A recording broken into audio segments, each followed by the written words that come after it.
Muy bien, entonces como estábamos comentando ya desde hace unos minutos atrás, ¿no? Les comentaba pues que el día de hoy vamos a trabajar el tema de mar peruano, ¿no es así?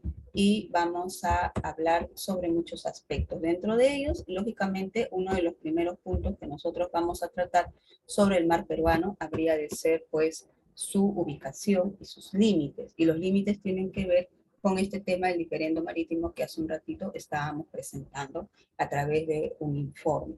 ¿No es así?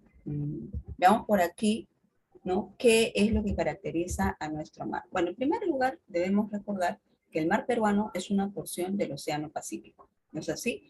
Es un mar considerado mar epicontinental. ¿Qué quiere decir mar epicontinental? Que es un mar abierto, ¿no? Totalmente abierto hacia el gran océano Pacífico, que se va a caracterizar, por supuesto, porque va a bañar las costas de nuestro territorio. ¿No es así?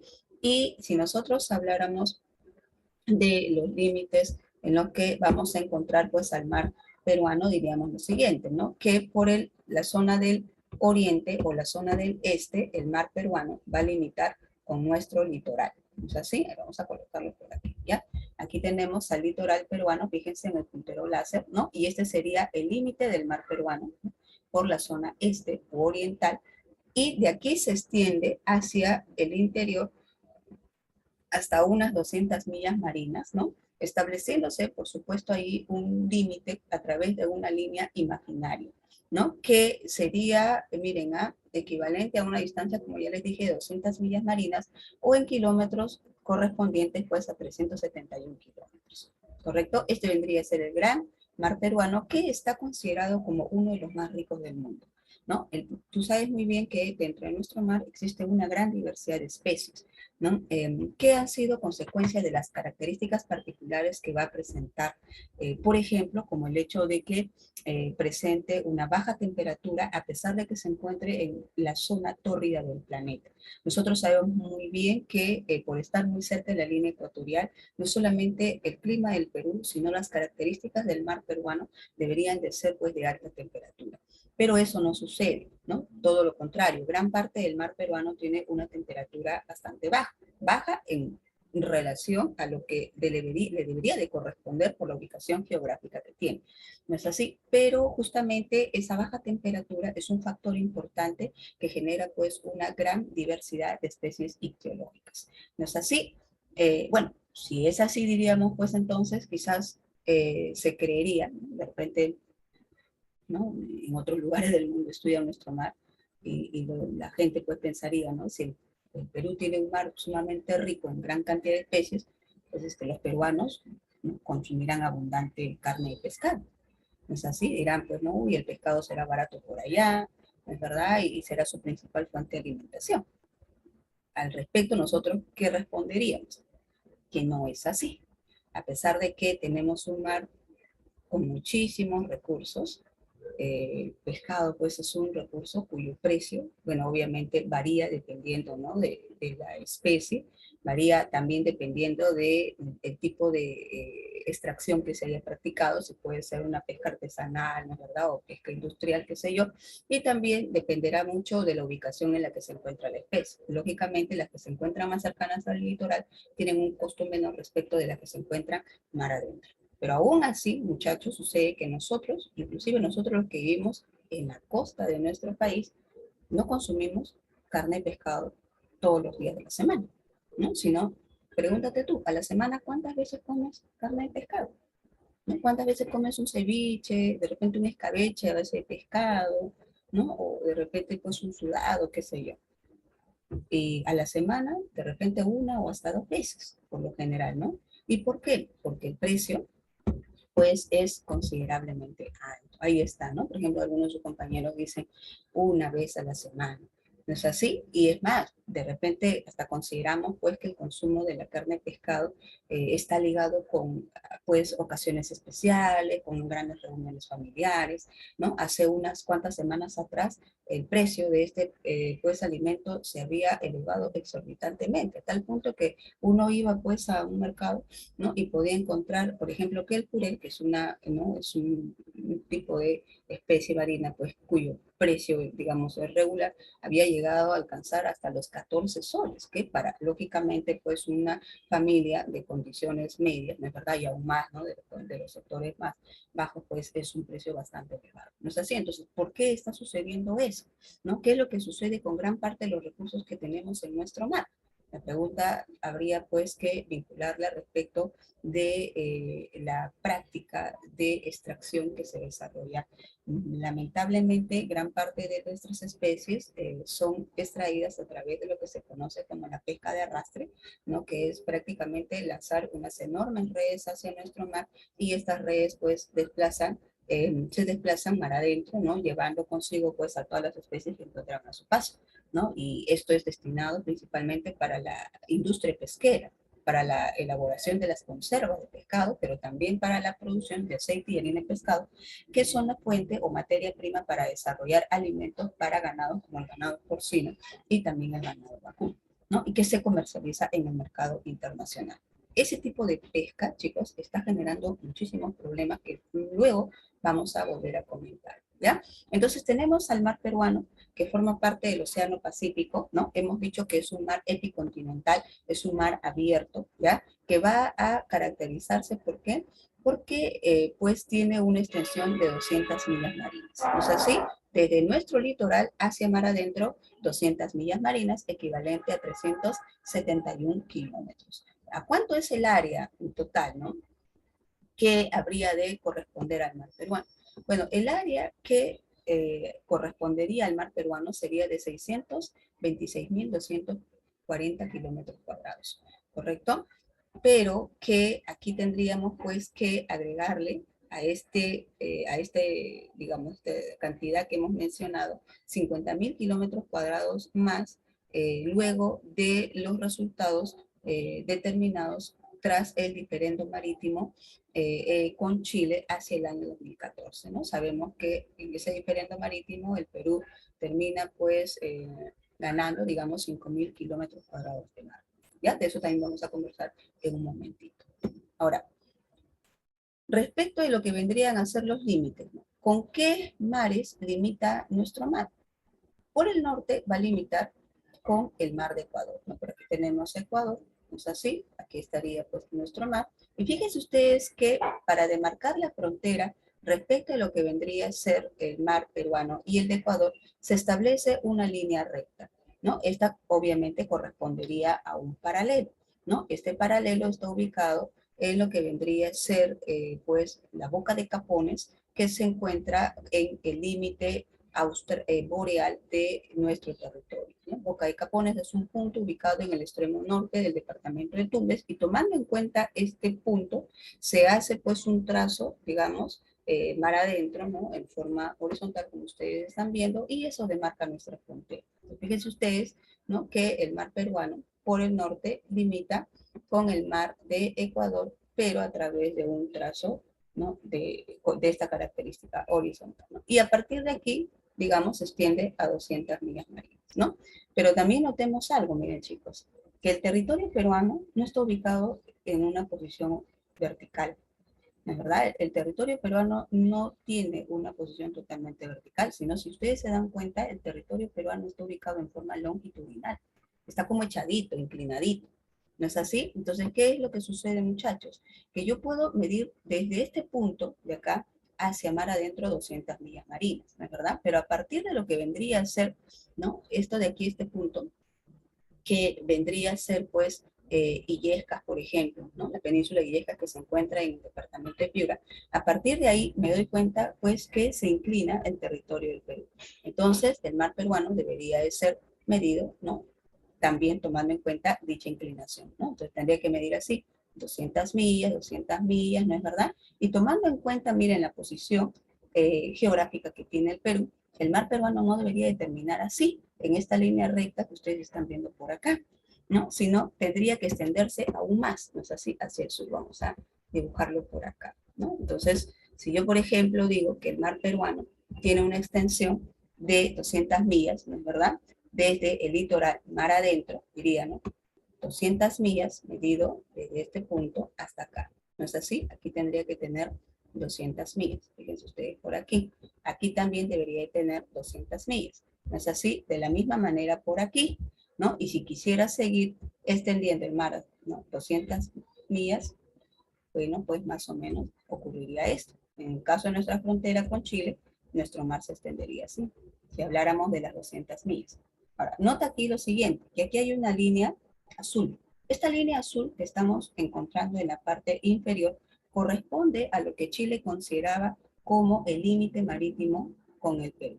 Entonces, si yo tomara en cuenta esta línea azul, fíjense ustedes, a la altura de lo que vendría a ser departamentos como Moquegua y Tacna, la porción de mar que tendríamos sería completamente reducida, ¿sí o no? Por ejemplo, a la altura de Hilo, ¿no? Más o menos por aquí, por este punto, ya vamos a buscarlo por acá, el mar peruano no tendría pues 200 millas, ¿no? Sino tomando en cuenta este punto, tan solamente tendría ¿cuánto?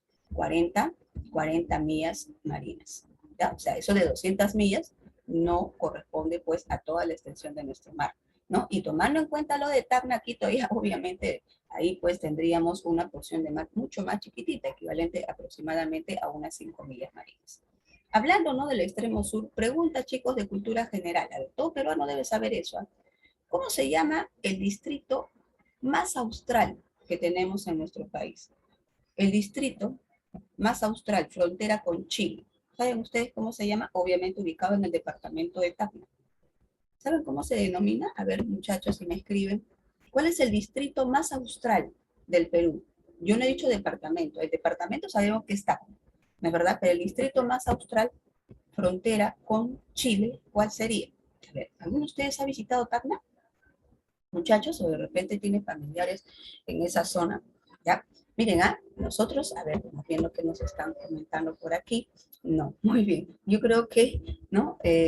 Bueno, la gran mayoría quizás, ¿no?, todavía no conoce ese sector, ¿no? Bueno, si no lo conocemos físicamente, por lo menos pues vamos a conocerlo a través de la historia, a través de la geografía, ¿no? El distrito más austral que tenemos por aquí, en la zona de Tacna, chicos, aquí miren, anótenlo, ¿ya? Se conoce con el nombre de la Yarada, así se llama. ¿Han oído hablar de la Yarada?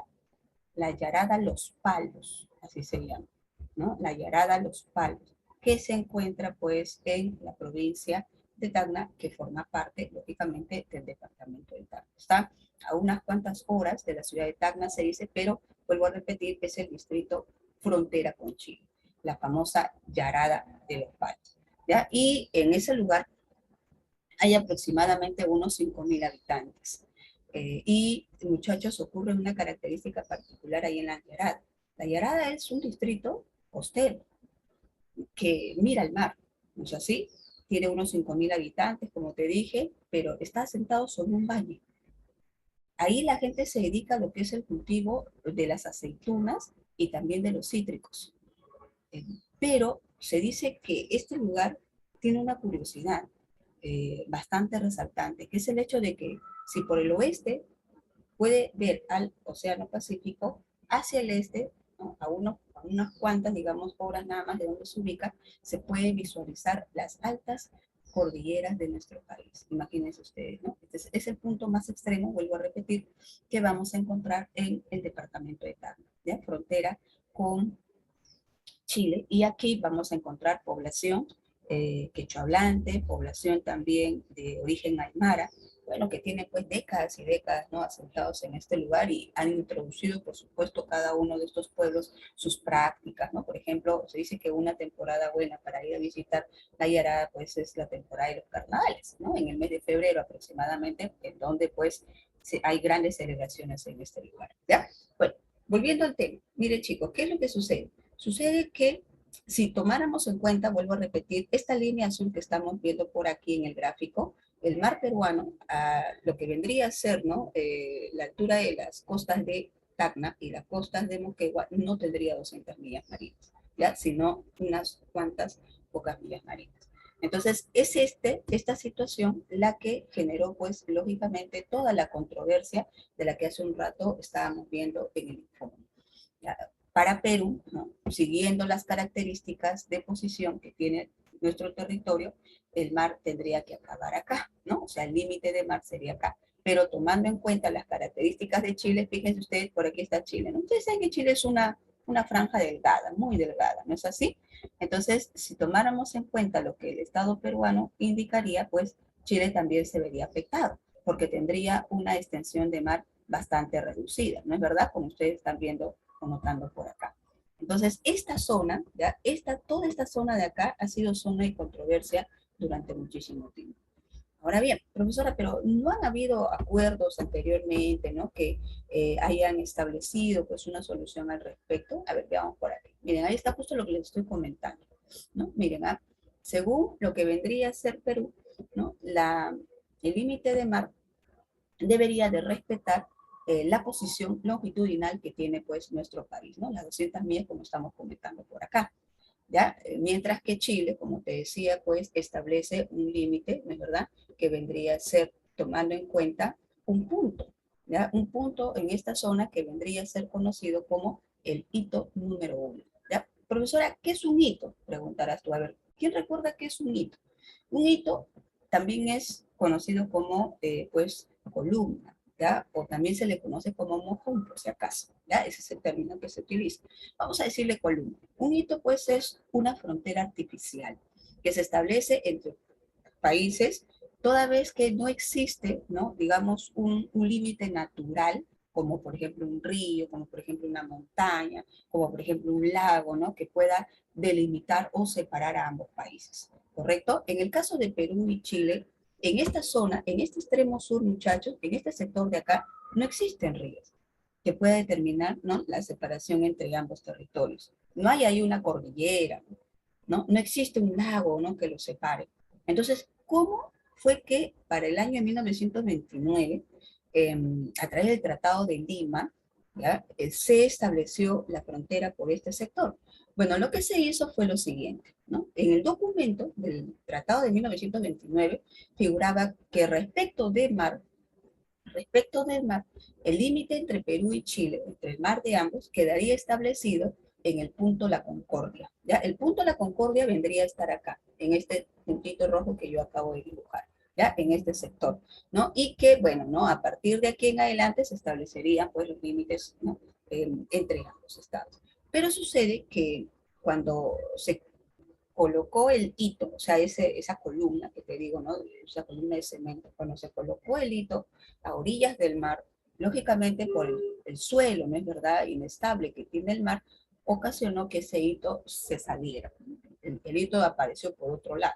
Entonces, para evitar esa situación, lo que decidieron, ¿no?, fue introducir el hito hacia la zona, digamos, terrestre, ¿no? Es decir, no lo pusieron ahí, no en el bordecito del litoral, en el borde, en el punto, digamos, entre el litoral y el mar, sino lo metieron, ¿no? A unos, más o menos, ¿cuántos? A unos 264 metros aproximadamente, hasta un punto que sería conocido como el hito número 1. Entonces, a partir de ese momento, como se introdujo el hito, ¿no?, más de 200 metros en el área territorial o continental, entonces desde ahí empezó a hacerse una demarcación que terminó favoreciendo pues a Chile, ¿correcto? Lo cual el Perú no aceptó. Miren, si los peruanos fuésemos ambiciosos, durante muchísimo tiempo hubiéramos reclamado más o menos esto de acá, que le estaba comentando, ¿no? Mientras que Chile, ¿no?, determinaba pues que esta era su frontera, más o menos. Disculpen esa mano, muchachos, ¿no? Pero bueno, tanto y tanto iban, ¿no?, digamos, los enfrentamientos entre estos dos gobiernos, nunca se ponían de acuerdo, aunque Chile dice, ¿no?, que hubo un acuerdo firmado en el año 54 de carácter de navegación y de comercio, en el que ya se había establecido, ¿no?, los límites entre ambos países, pero Perú denegó justamente que eso había pasado, solo era un acuerdo comercial. El hecho es que, miren, muchachos, cuando se inicia todo este asunto, ¿no?, de la demanda ante la Corte Internacional de Justicia, ante la Corte de la Haya, el Estado peruano dice lo siguiente: ya, está bien, no queremos toda esta zona de acá.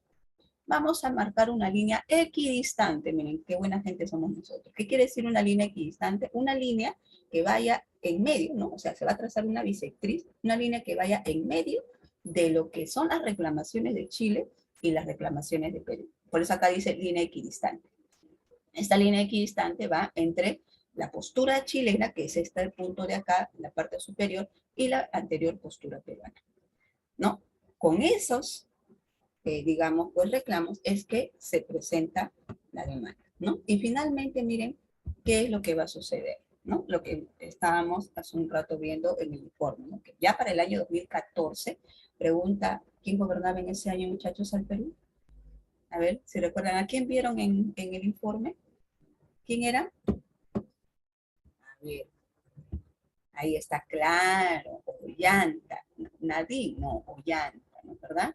Era quien estaba gobernando en aquella oportunidad. Pero recuerden algo, ¿eh? Que la demanda eh, por el límite de mar no se presenta en el año 2014, concluye 6 años después, ¿verdad? En el año 2014, digamos. Pero la demanda fue presentada en el año 2008. ¿Quién gobernaba en aquella ocasión? A ver, chicos, cultura general. ¿Quién gobernaba el Perú en el año 2008?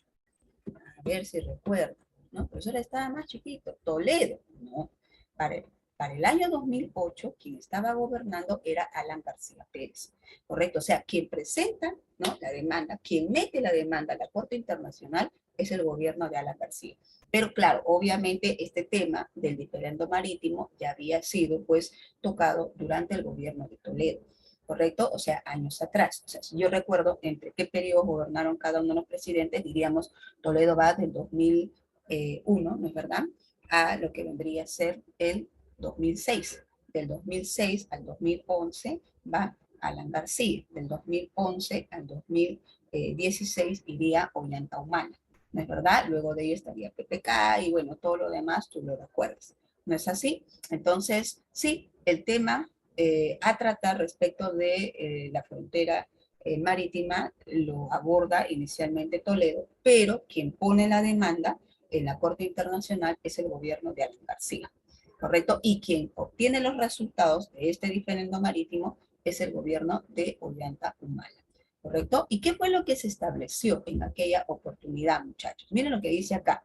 Dice, la Corte Internacional de Justicia de La Haya, donde dijimos que esta sucede en Países Bajos, ¿no es verdad? Dice, estableció de manera definitiva. Chicos, una cosa, el veredicto final que da la Corte Internacional de Justicia es inapelable. ¿Qué quiere decir eso?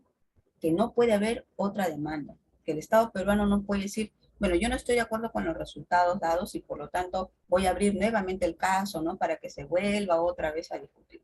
No hay derecho a ello, ¿correcto? Así que el veredicto final es inapelable. Por eso dice aquí, estableció, ¿ya? De manera definitiva, ¿ya? Ya queda, pues, obviamente, entre ambos países ponerse de acuerdo al respecto, ¿no es así?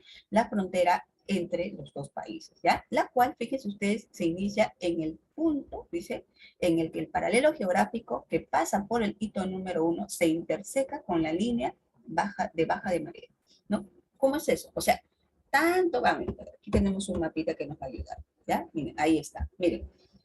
¿Se acuerdan ustedes que les había dicho que esta línea, ¿no? Que está de color, ¿no?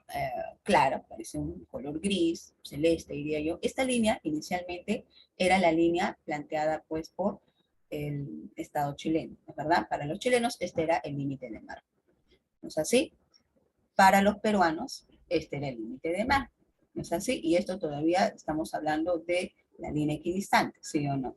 Entonces, cuando se da el veredicto final, lo que la Corte de la Haya hace es, miren, reconocer que el límite de mar entre Perú y Chile estaba determinado a partir del punto, el hito número 1, ¿correcto? El hito número 1, que es ese, pues, esa columna, ¿no? Que les había comentado que se había ubicado 264 metros de tierra adentro, ¿no es así? A partir de aquí se traza una línea, ¿ya? O un paralelo, digamos así, una línea recta, que va a ser equivalente, fíjense ustedes, ¿a cuánto? ¿A qué cantidad? A 80 millas, ¿no es verdad? 80 millas marinas, ¿ya? Hasta el punto A. A partir de ahí se va a trazar una bisectriz, se dice, ¿no es verdad? Hasta el punto B. Y este punto B, profesora, ¿dónde va a establecerse? En el punto en donde lógicamente comienza lo que vendría a ser las 200 millas marinas del Mar de Chile, ¿correcto? Hasta el punto B. Y de aquí se va a trazar, ¿no? Otra línea más hasta el punto C, que vendría a ser, pues, digamos, el punto de 200 millas establecidos por el Perú a través de su, pues, línea equidistante, ¿correcto? Entonces, ¿qué es lo que se le entrega a Perú? Toda esta zona de acá, ¿no? Este triángulo que ustedes están viendo por acá, ¿no? En este sector, cerca de 21.928 kilómetros y en este otro sector, 28.356 kilómetros cuadrados. En total, ¿cuánto? Como hemos dicho, el Perú va a ganar 50.284 kilómetros cuadrados. Profesora, entonces tenemos que celebrar que ganamos en la Corte de la Haya. ¿Qué dicen ustedes? ¿Fuimos favorecidos, sí o no? ¿Qué dicen? A ver, chicos. Ganamos 50.000 kilómetros cuadrados. Sí, pues, pero de mar adentro. ¿Ya? Aparte, yo les comento algo. El Estado peruano, ¿ya? Declaró su soberanía sobre 200 millas marinas a partir del año 1947 en adelante. Ahora, ¿qué significa que el Estado peruano ejerce soberanía sobre el mar? Eso quiere decir que el Estado peruano tiene derecho ¿a qué? A hacer aplicables sus leyes sobre el mar, a proteger los recursos que hay en el mar. ¿No es verdad? Desde el litoral hasta las 200 millas mar adentro. ¿Sí o no? Ahora, eso fue en el año 1947. Profesora, ¿y por qué en ese año se produjo esta situación? Bueno, es que estábamos saliendo de la Segunda Guerra Mundial y las economías a nivel mundial, sobre todo de las grandes potencias como Estados Unidos, Japón, etcétera, se habían visto muy afectadas pues con la guerra. Y se dice que estos países, estas naciones que se habían enfrascado en la guerra, estaban empezando a prepararse para lanzarse sobre el resto del mundo, ¿ya? Para lanzarse sobre otras áreas del planeta para extraer los recursos que necesitaran para reactivar rápidamente su economía. Entonces, dentro de esos territorios estaba, por supuesto, la región sudamericana. Y a sabiendas que el Perú tenía un mar sumamente rico, ¿no? Lógico, empezaron a invadir nuestro mar, pues, una gran cantidad de embarcaciones que practicaban la pesca de arrastre que hace un rato estaba comentando. Entonces, lo que hace el Estado peruano para garantizar, ¿no?, que estos recursos no sean exterminados, no sean completamente, pues, dañados, es que declara a través de un decreto supremo, ¿no?, que el Estado peruano va a ejercer soberanía sobre 200 millas marinas. Año 1947. Pregunta, ¿quién estaba gobernando en aquella oportunidad? Claro, muy bien, ¿quién estaba gobernando? Claro, el presidente era José Luis Bustamante y Rivera, uno de los grandes juristas que ha tenido el Perú en nuestra historia. Hay otro jurista que hoy en día también está sentado en el gobierno y que nos está dando constantemente cátedra, ¿no?, acerca de las leyes en el Perú. Pero José Luis Bustamante y Rivera, un personaje pues muy reconocido a nivel nacional e internacional. Yo les comento algo, que tras haber sido presidente de la República del Perú, a duras penas en realidad, ¿no? Tuvo un gobierno bastante difícil, ni siquiera terminó su periodo de gobierno, como ustedes lo deben saber por historia del Perú, ¿no es así? Pero luego de eso, años más tarde, José Luis Bustamante Rivero llegó a ser, sí, pues, presidente de la Corte Internacional de Justicia. Imagínense ustedes, ¿no? Un peruano presidiendo la Corte Internacional de Justicia, ¿no? Estamos hablando del expresidente José Luis Bustamante Rivero, ¿ya? Muy bien. Entonces, lo que estamos comentando por aquí, José Luis, le va a servir bastante para su clase de historia del Perú, ¿no? Entonces, ¿qué es lo que pasa en aquella oportunidad? Bueno, el Perú dice, bueno, declaramos, ¿no?, que nuestras leyes se hacen aplicables en las 200 millas marinas. Pero en los años 80, escucha, para los años 80, 82 exactamente, ¿no?, es que se va a llevar a cabo una convención del mar a nivel mundial. Esta famosa Convemar va a reunir a muchos países para debatir respecto de esto, pues, de la soberanía sobre 200 millas marinas, que no solo lo había declarado Perú, sino muchos países de diferentes partes del mundo. Lógicamente, las grandes potencias no estaban a favor de ¿no?, de este decreto, porque atentaba contra su libertad para extraer recursos de los mares de los diferentes continentes, ¿no es verdad? O diferentes sectores del planeta. Entonces, en la CONVEMAR se planteó lo siguiente, ¿no? Que los países solo deberían ejercer soberanía sobre 12 millas marinas, ¿ya? Y que el resto vendría a ser algo así como mar abierto, ¿no? En donde aquella nación que tuviese la condición económica para poder extraer, ¿no? O para poder aprovechar los recursos del lugar, pudiera hacerlo. Claro, siempre y cuando no atentara a los intereses del país ribereño, ¿no? Eso es lo que se plantea. Y Chile se suma a la CONVEMAR. Perú no aceptó los acuerdos de la CONVEMAR. Perú se mantuvo firme y dentro de nuestra constitución pues está incluido este decreto de las 200 millas marinas, ¿sí o no?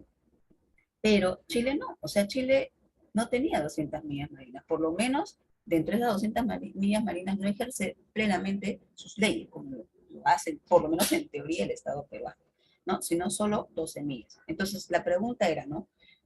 ¿El diferendo marítimo se resolvió a favor de Chile? ¿Sí o no?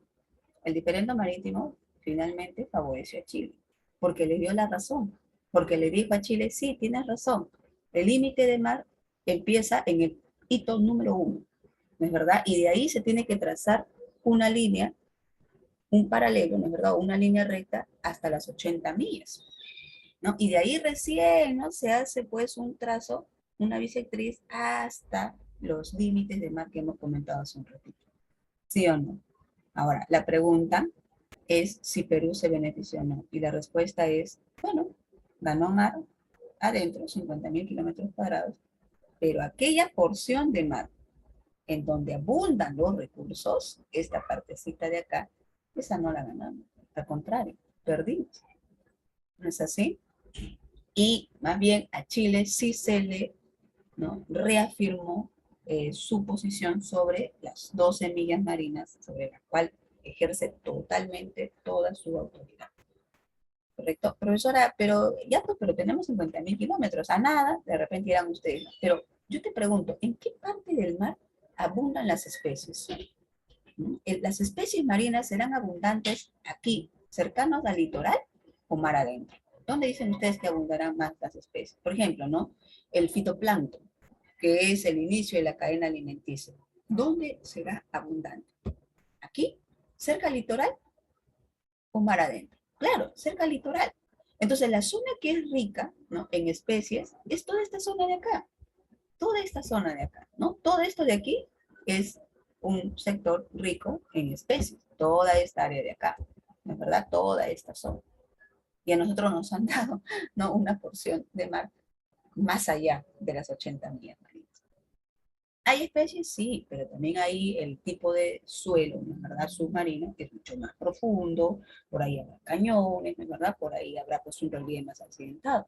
Ahí no tenemos pues un relieve llano como la plataforma continental, ¿no es verdad?, que pudiese favorecernos grandemente, ¿no? Entonces, esa es la situación que realmente se ve.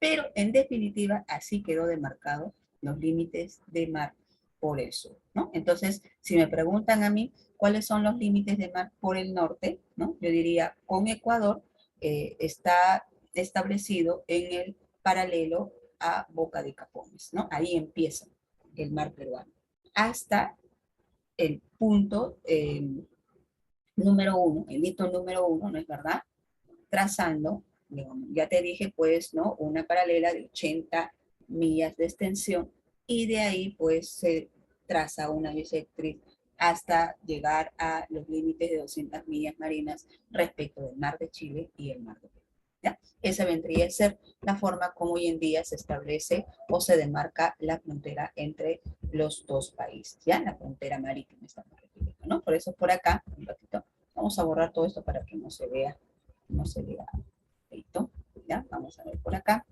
vamos a borrar todo esto, ¿ya? Y vamos a, entonces, muchachos, a señalar lo siguiente, ¿no? Que, miren, según esto que anteriormente habíamos estado mostrando, ¿no? Según lo que habíamos estado por aquí mostrando en primer, ¿no?, aquí en la primera línea, ¿no?, en el primer gráfico, vemos pues que el límite de mar ha sido bastante modificado recientemente, ¿no? Bueno, no tan recientemente, a partir del año 2014 en adelante, ¿ya?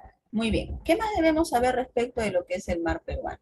Bueno, también debemos saber lo que hace un rato comentábamos, ¿no? Sobre las 200 millas marinas. Ese decreto, como te dije hace un ratito, fue dado el 1 de agosto del año de 1947 por el presidente de aquel entonces, José Luis Bustamante Irigoyen. Profesora, pero el Perú fue el primer país en declarar su soberanía sobre 200 millas marinas. Bueno, fíjense por aquí lo siguiente, ¿no?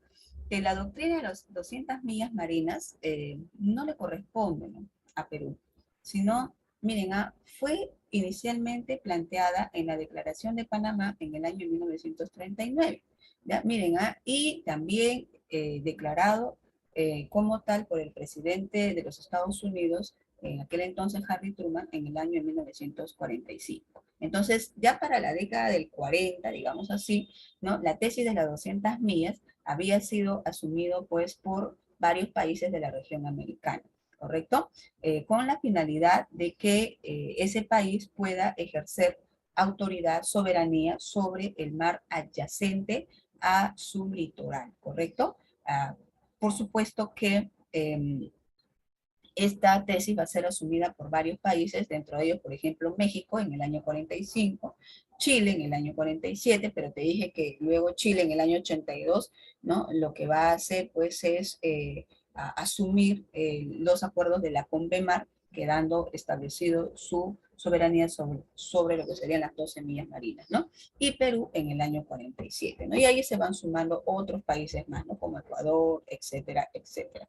En el caso del Estado peruano, ¿ya? ¿Cuáles van a ser los fundamentos que va a presentarse para poder declarar al Perú como soberano sobre las 200 millas marinas? Bueno, hay varios fundamentos, ¿ya? Está el fundamento jurídico, ¿no?, que es este decreto dado, ¿no?, en el año 47. También están, pues, otros fundamentos, como por ejemplo el fundamento biológico, el fundamento económico, que lo vamos a mencionar a continuación, ¿no? Por ejemplo, en el caso del fundamento biológico, leemos lo siguiente. Miren lo que dice. Ahí dice, el mar peruano se ha convertido en un medio ecológico de excepcionales bondades para el desarrollo del fitoplancton, que al flotar en las aguas frías se torna en fuente de vida para el zooplancton y conjuntamente con este hace del mar una especie de sopa marina. A la frialdad de sus aguas se le agrega frialdad de su atmósfera, la aridez de la costa, la ausencia de las lluvias y la descarga estacional de nuestros torrentosos ríos que llevan desde los Andes las sales minerales que enriquecen al mar para favorecer el desarrollo biológico. O sea, ¿cuál sería el fundamento biológico? El fundamento biológico parte del hecho de que el mar peruano juega un papel importantísimo en nuestro país, ¿no es verdad? ¿Por qué? Porque las características de la baja temperatura del mar es lo que determina la abundancia de especies que hay en su interior. Asimismo, esa baja temperatura determina las características climáticas y geográficas que tiene nuestra costa, cosa que nosotros ya hemos aprendido cuando hicimos el tema de relieve peruano, cuando dijimos pues que en la costa central y sur no llueve, caen garúas, ¿no es verdad? ¿Por qué? Factores como, por ejemplo, la frialdad del mar peruano, ¿no?, van a tener una, digamos, pues, característica determinante en el clima, ¿no?, de nuestra zona. Además, dicen, ¿no?, que nuestro mar es alimentado con las sales y minerales que son transportados por nuestros ríos, ¿no es verdad? Y que, por supuesto, pues, así es como enriquece el desarrollo biológico del mar, ¿no? Entonces hay una vinculación entre lo que es la riqueza del mar peruano y las características geográficas que tiene nuestro país. Ese es el fundamento biológico. ¿El fundamento económico cuál es? El fundamento económico dice lo siguiente. La proliferación del fitoplancton, el zooplancton, de los cardúmenes y peces en general ha convertido al mar peruano en uno de los más ricos de la Tierra. La protección, conservación y utilización de estos recursos ictiológicos, así como de los minerales del zócalo continental, como el petróleo, corresponden solo al Perú, ¿no? Entonces, el hecho de que nosotros tengamos nuestro litoral, ¿no?, cercano a lo que vendría a ser el mar peruano, ¿no es así? Determina, por supuesto, que también tengamos el derecho a aprovechar los recursos que hay en el mar, ¿no? Ya que el mar generó un suelo desértico, por un lado, ¿no es así? Como es pues, la aridez costera, pues la abundancia de especies que hay en el mar, digamos, sería el contrapeso, ¿no?, a esa aridez del suelo costero. Entonces, estos son algunos de los fundamentos principales que se establecieron para que en el año 47 el Perú se reconociera como soberano sobre las 200 millas marinas, ¿ya? Y hasta el momento de hoy, pues, así lo han planteado, ¿no? Pero, profesora, ¿qué tan cierto hay esto de que el Perú ejerce sus derechos, ¿no? Digamos, legales sobre el mar peruano? Bueno, esto sirvió, miren, esto de las declaratorias de las 200 millas marinas, sirvió para que a partir de ahí en adelante, las grandes empresas, ¿no? Los grandes, pues, digamos, ¿no? Las grandes naves pesqueras de nacionalidad japonesa, china, americana, rusa, etcétera, etcétera, que quisieran venir a nuestro mar, previamente, antes de extraer los recursos, tenía pues lógicamente que llegar a un acuerdo con el Estado peruano. Hoy en día el mar peruano es monitoreado, ¿no? Por las autoridades correspondientes, a través de satélites, a través de los drones, por ejemplo, se va haciendo un seguimiento a las embarcaciones extranjeras, sobre todo, para evitar que se lleve a cabo una pesca desmesurada, ¿no? Para también controlar lo que vendría a ser el periodo de veda, entre otros aspectos. Pero aún así, chicos, hay cambios que se están dando en nuestro mar y que están afectando notoriamente las especies. Por ejemplo, estos cambios están vinculados con el problema del calentamiento global. El calentamiento global, al igual que también el problema pues de lo que sería el agujero de ozono, ¿no es verdad? Están ocasionando que los mares en el planeta se vuelvan mucho más ácidos, ¿no? Haya una mayor concentración, por ejemplo, de CO2 y eso está afectando a los microorganismos, como el caso del plancton, que como no se pueden reproducir a una escala rápida, también están afectando a las otras especies, ¿no? ¿Por qué? Porque al no haber estos microorganismos, no existe alimento para los cardúmenes más pequeños, que a su vez son alimentos para los cardúmenes de mayor tamaño. Así que eso es una problemática latente en nuestro mar el día de hoy, ¿no? Entonces, aquí en el Perú tenemos el Instituto del Mar Peruano, ¿no? El llamado IMARPE, que constantemente saca muestras, ¿no? De las aguas de nuestro mar, viendo las características y, ¿no? Digamos, la situación que enfrentan los microorganismos hoy en día, ¿no? Asimismo, otro problema que enfrenta el mar peruano es el hecho, pues, muchachos, de que muchísimos residuos fecales. A ver, muchachos, por ahí creo que uno tiene su micro prendido. Muchísimos residuos fecales, ¿no es verdad? Terminan en el mar peruano. Por ejemplo, a ver, si alguno de ustedes vive en la zona norte de Lima, ¿no? O Los Olivos, Puente Piedra, Caraballo, Comas, Ancón, por ejemplo, etcétera, debe saber que por allá, pues, el río muy sonado es el río Chillón. ¿No es así? Y el río Chillón es el segundo río más contaminado que hay en la capital. El primero es el río, el segundo es el río Chillón. Pero el río Chillón, muchachos, desemboca en el mar. Y la cantidad de residuos, ¿no? Liberados por las fábricas, los residuos procedentes de los desagües de la ciudad, generan un alto problema de contaminación en el río que va a parar directamente al mar peruano. Entonces, eso imposibilita que muchas especies tengan, digamos, ¿no? Las condiciones naturales adecuadas para que se puedan reproducir. ¿Ya? Así que son situaciones que se evalúan permanentemente en nuestro país. Muy bien, veamos otro aspecto más. A ver, vamos viendo otros aspectos del mar peruano. A ver, profesora, a ver, no, fitoplancton es, ¿fito qué cosa es? Fito es vegetal, ¿no? Zo es animal. Entonces, cuando yo digo fitoplancton, me refiero a microorganismos de origen vegetal. Y zooplancton me refiero a microorganismos de origen animal. ¿Correcto? Ahora, el fitoplancton es el inicio de la cadena alimenticia. ¿Ok?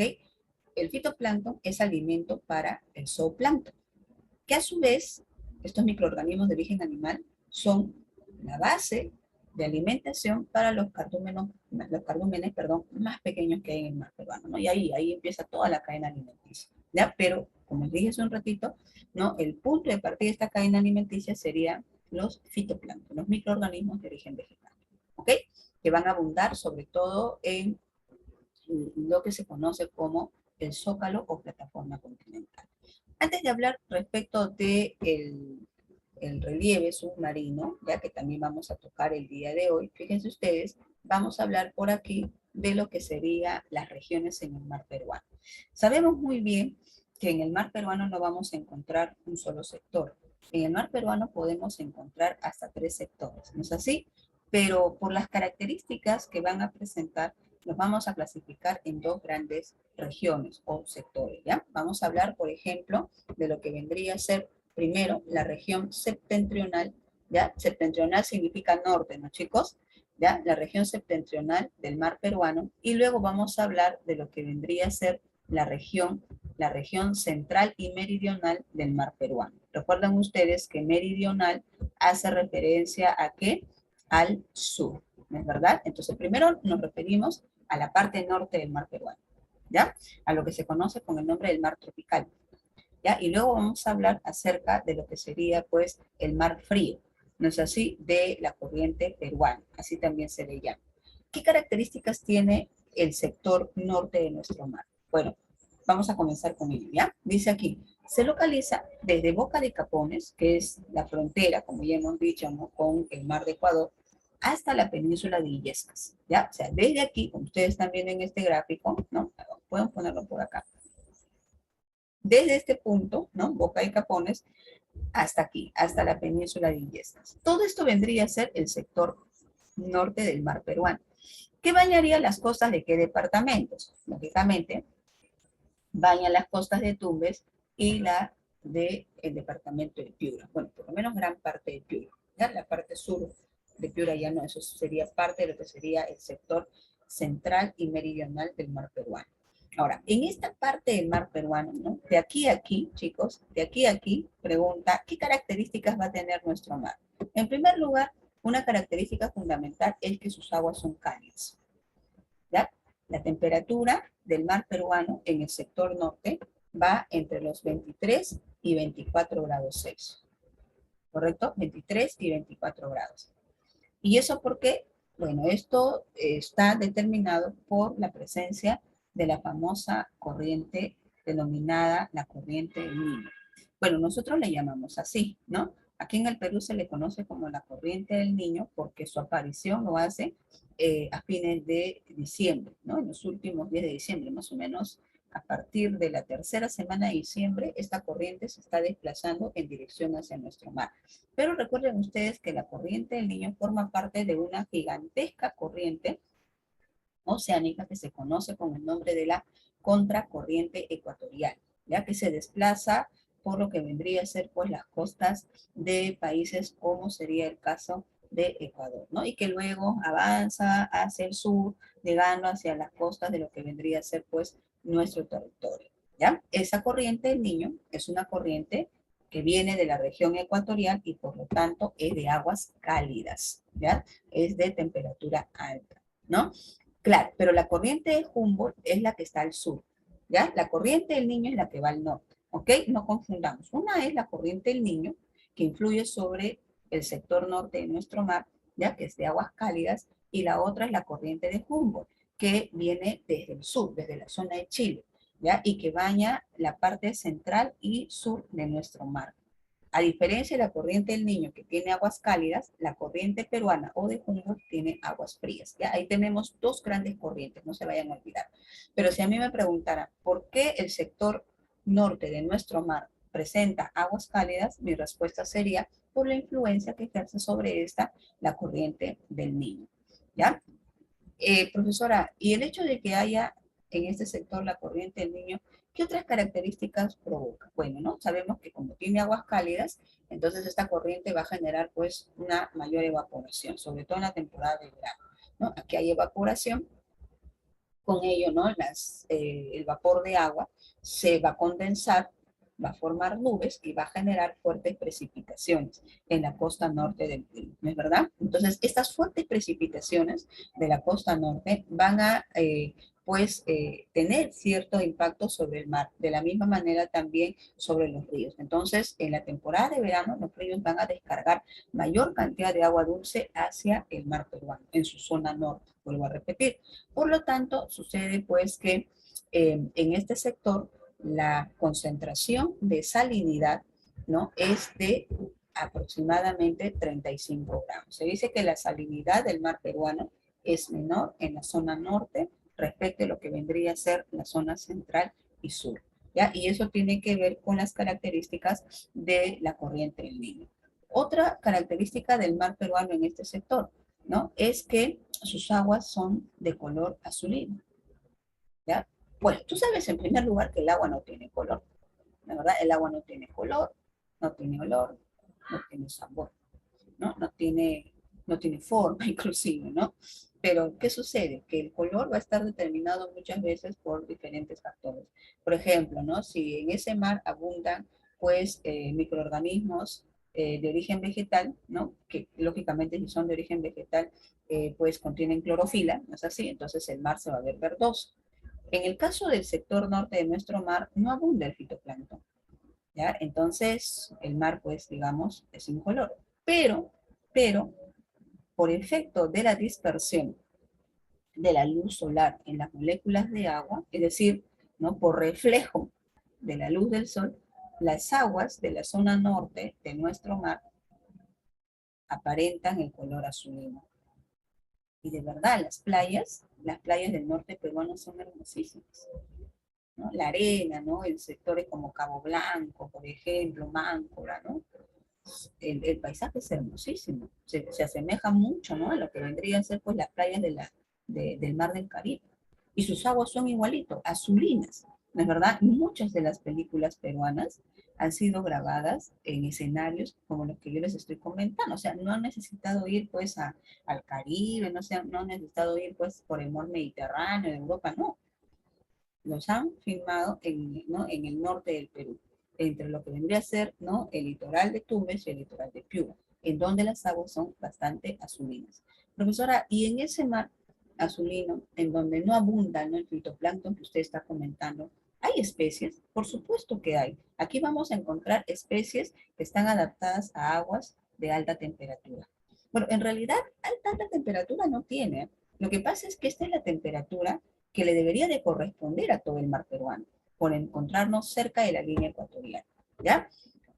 Así que no olviden ustedes que el sector septentrional o norte del mar peruano presenta aguas cálidas, color azulino, una salinidad de aproximadamente 35 gramos por litro de agua, ¿no es así? Y estas condiciones están vinculadas con lo que vendría a ser la corriente del Niño, ¿ya? Veamos otra característica ahora. Veamos la condición de la región central y meridional del mar peruano, ¿ya? O sea, esta partecita de acá. Fíjense, ¿no? Hace un ratito, por ejemplo, uno de sus compañeros me hacía la pregunta sobre las corrientes. Recuerden ustedes que aquí tenemos dos grandes corrientes, ¿ya? Una que es la corriente del Niño, que es esta de acá, fíjense, ¿ya? Esta, que viene de Ecuador, como les dije, y que influye en lo que sería el mar que está frente a Tumbes y Piura. ¿No es verdad? Esta es la corriente del Niño, más o menos influye hasta este sector de acá, donde está la península de Illescas. Y la otra corriente es la corriente peruana, también conocida con el nombre de la corriente de ¿qué? ¿Cómo se le conoce a esta corriente? Humboldt, ¿no? Claro, peruana se le llama cuando recorre nuestras costas, ¿no es verdad? Cuando se desplaza frente a nuestro territorio. ¿No es verdad? Humboldt, así, ¿no? Pero el nombre, digamos, que va a presentar en la región sudamericana es Humboldt, ¿ya?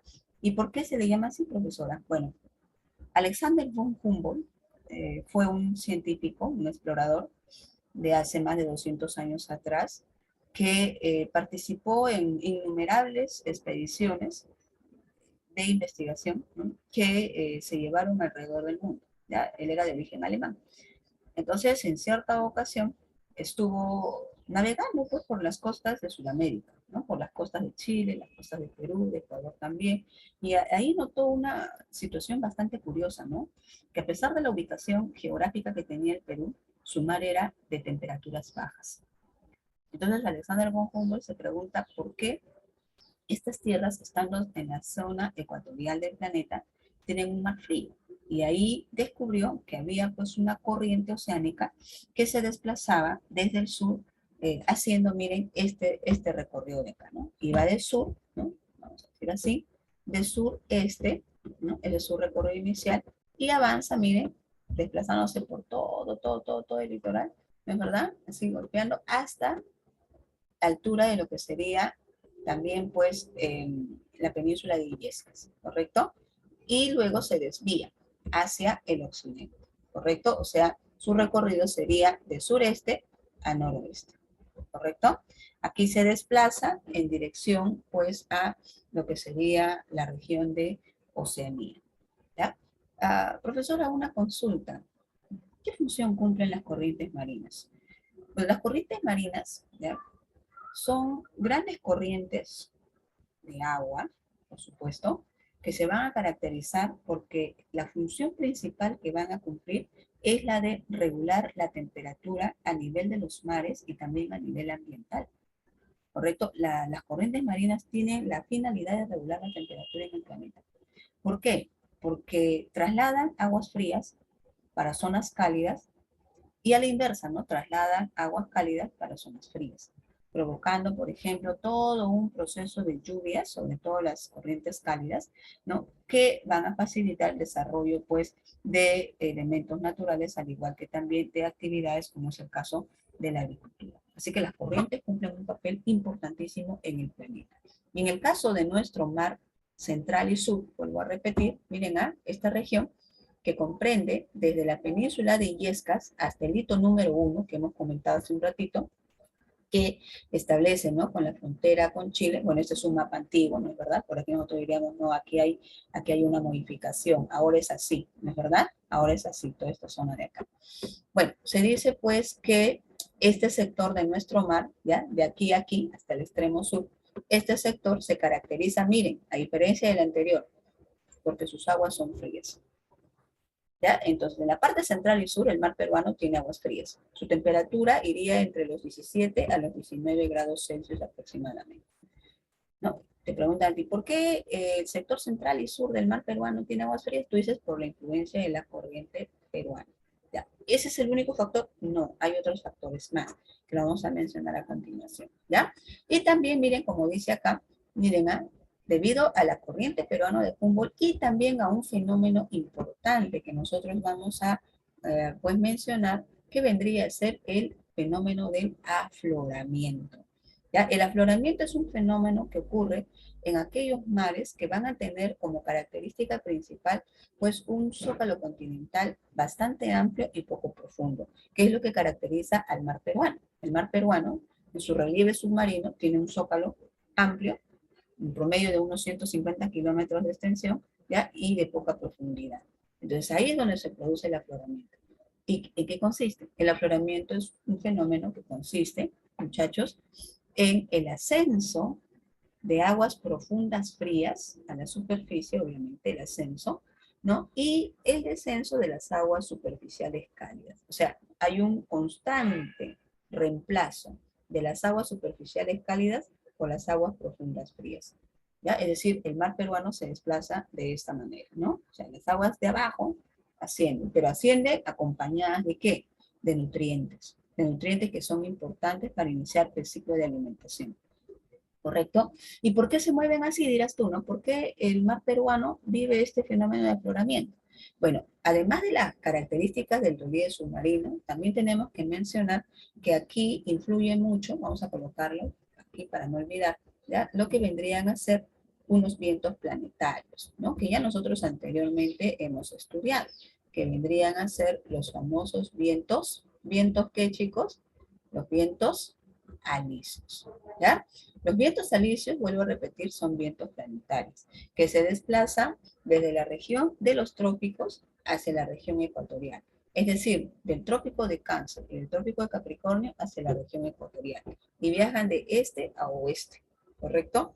Entonces, ¿qué sucede? Que los vientos alisios, cuando se desplazan por nuestro territorio, ingresan, chicos, por la zona de la selva, ¿no? Avanzan hacia la selva, se desplazan, ¿no? En dirección a la costa, ¿correcto? Ya nosotros hemos hablado de los vientos alisios anteriormente. ¿Se acuerdan que les dije que los vientos alisios eran los que empujaban la humedad hacia la selva? Y que como se encontraban con las altas cordilleras y no la podían atravesar, terminaban concentrando toda esa humedad que luego se condensaba y se precipitaba, ocasionando que la selva alta sea la región más lluviosa. Bueno, pues ahí está, miren, uno de los roles importantes que juegan los vientos alisios.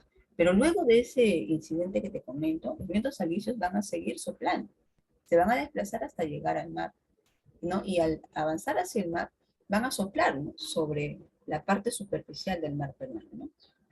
Soplan y hacen que las aguas superficiales se retiren. Y al retirarse las aguas superficiales, salen obviamente, pues, ¿no?, en ascenso las aguas profundas frías, ¿no? Entonces hay un constante reemplazo, movimiento, como te dije hace un rato, de las aguas. Por lo tanto, el mar peruano tiene temperatura baja. Profesora, ¿y si tiene temperatura baja, es bueno o malo para las especies? Es muy bueno, ¿no? Por eso es que en este sector de nuestro mar es donde abunda la mayor variedad de especies ictiológicas. Además, así como te dije hace un rato, con el ascenso de las aguas frías, también, ¿qué es lo que asciende de la profundidad del mar? Los nutrientes, ¿no? Entonces, estos nutrientes, sumado a la viscosidad de sus aguas, ¿no?, a la salinidad alta que va a presentar por aquí, influyen mucho, pues, en la riqueza de nuestro mar, ¿ya? ¿De qué color son sus aguas? Sus aguas son verdosas, ¿no? Aguas frías, verdosas, debido sobre todo a la concentración del fitoplancton, que como ya te dije, son microorganismos de origen vegetal, ¿ya? Esa es la característica principal del fitoplancton, y que es el inicio de la cadena alimenticia. Y su grado de salinidad va de aproximadamente, pues, 35 gramos por litro de agua, ¿no? Ya, el aguaje es un fenómeno que consiste en la muerte de algunas especies del mar, ¿no? Por ejemplo, se dice que hay algunos sectores del mar peruano que tienen una coloración rojiza, no sé si ustedes habrán notado cuando van a la playa, ¿no? Bueno, que uno de los problemas se ve, pues, frente a nuestro litoral, pues, es el problema de concentración de desechos, ¿no?, procedentes, como te dije, de las grandes ciudades. Pero el caso, muchachos, es que hay sectores en donde se produce la muerte, ¿no?, de algunas especies del mar, ¿no?, de estos microorganismos que te digo, ¿no? Entonces, ¿qué sucede? Que al morir, pues obviamente van a adquirir una tonalidad oscura, y esa tonalidad oscura se va a convertir, pues, en, digamos, la característica que va a adquirir por porciones el mar. Recuerda que el agua no tiene color, pero si es que hay muerte, ¿no?, de organismos, entonces, y se oscurece esa parte, ¿no?, digamos, del relieve submarino, porque eso se va a poder notar también en lo que vendría a ser el mar. Entonces, el aguaje tiene que ver con la muerte de especies en el interior del mar, ¿ya? De, digamos, organismos pequeños. Dentro de ello también vamos a notar una característica importante. A ver, vamos siguiendo. Bueno, por ejemplo, por aquí. Y esto está ligado con lo primero que habíamos estado comentando. ¿Por qué es importante el mar peruano? Bueno, ya hemos leído, ¿no?, los fundamentos de la tesis de las 200 millas marinas. Esos fundamentos, por supuesto, van de la mano, ¿no?, de la necesidad, ¿no?, de nosotros como país, como sociedad, pues, de obtener los mayores beneficios posibles para la población. Por ejemplo, en el Perú todavía sigue siendo alta la tasa de desnutrición, ¿no? Y al igual que ello, pues, problemas de salud, como es el caso, por ejemplo, de la tuberculosis, son problemas todavía latentes en nuestro país, sobre todo en los sectores de escasos recursos. Hacia ellos es que se debería de llevar este tipo de alimentos para poder, eh, de alguna forma, ¿no?, combatir esta situación de salud. Pero lamentablemente, pues, esto ya no se da, ¿no?, como debiera. Yo recuerdo algo, chicos, ¿no? Ustedes son de otra generación, ustedes son muy jovencitos, ¿no? Pero yo les comento rapidito algo. Cuando yo era niña, no niña, voy a decir niña, ¿no?, pequeña es otro término. Cuando yo era niña, recuerdo que en primaria, bueno, antes no había tantos colegios particulares como hoy en día, ¿no? Antes no proliferaban tantos colegios particulares. Los colegios particulares eran un contadito con los dedos de las manos. Aquí en la ciudad, estoy hablando en Lima. Y los colegios nacionales, pues, eran los que concentraban a la mayor cantidad de la población estudiantil.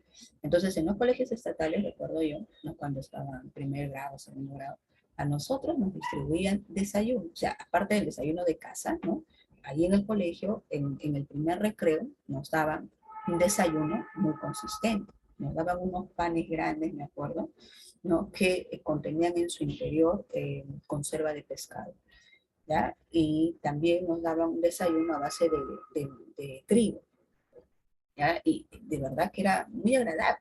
Pero eso con el correr de los años, recuerdo yo, se fue perdiendo.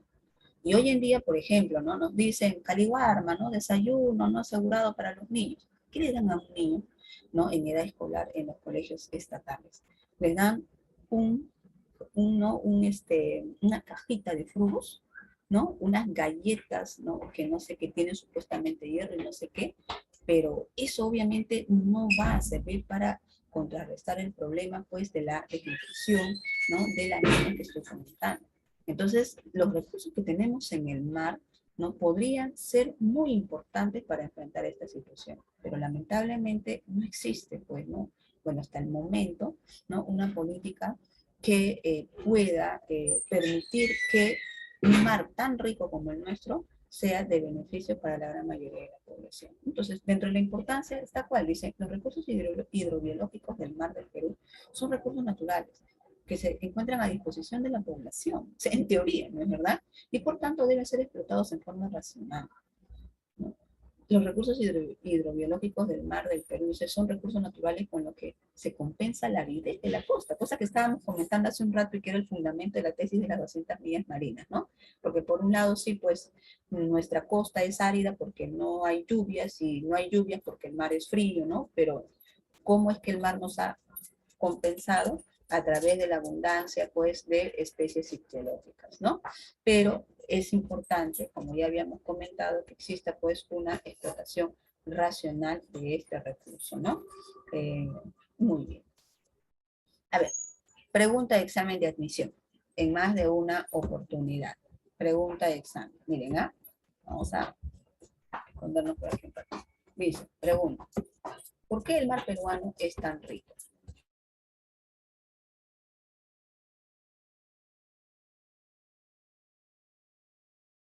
Ya, mire, por aquí nosotros tenemos algunos de los factores importantes que generan la riqueza del mar peruano. Ya que ya lo hemos estado comentando hasta hace un ratito, ¿no? Por ejemplo, número uno dice, ¿no? La presencia de corrientes marinas. El que nuestro mar presente en toda su extensión corrientes marinas, dos principales, en realidad son varias, ¿no? Pero dos son las principales, ¿ya? Que tienen diferentes temperaturas, ¿no? Diferentes comportamientos, distintas direcciones, ¿no es verdad? Hace que se creen en nuestro mar distintos ambientes para que en ella se puedan establecer, por supuesto, diversas especies marinas, ¿no es verdad? Entonces, como le decía hace un ratito, en el mar peruano podemos encontrar peces adaptados a aguas cálidas como peces adaptados a aguas frías, ¿no? Por ejemplo, especies marinas de aguas frías, la anchoveta, ¿no? La anchoveta, ¿tú has comido anchoveta? A ver si me comentas. ¿No? La anchoveta es una especie de mar así, bien chiquito, ¿no? Más o menos así. Incluso más pequeño que el pejerrey. No sé si tú alguna vez has comido pejerrey. ¿Ya? La anchoveta es pequeñita. ¿Ya? Y bueno, antes no se consumía. La anchoveta era principalmente extraída para poder producir aceite y harina de pescado, ¿correcto? Pero tanto se extrajo que estuvo a punto de desaparecer. Entonces hubo un periodo prolongado de veda que permitió que esta especie nuevamente se volviera, pues, ¿no? A recomponer, a reproducirse.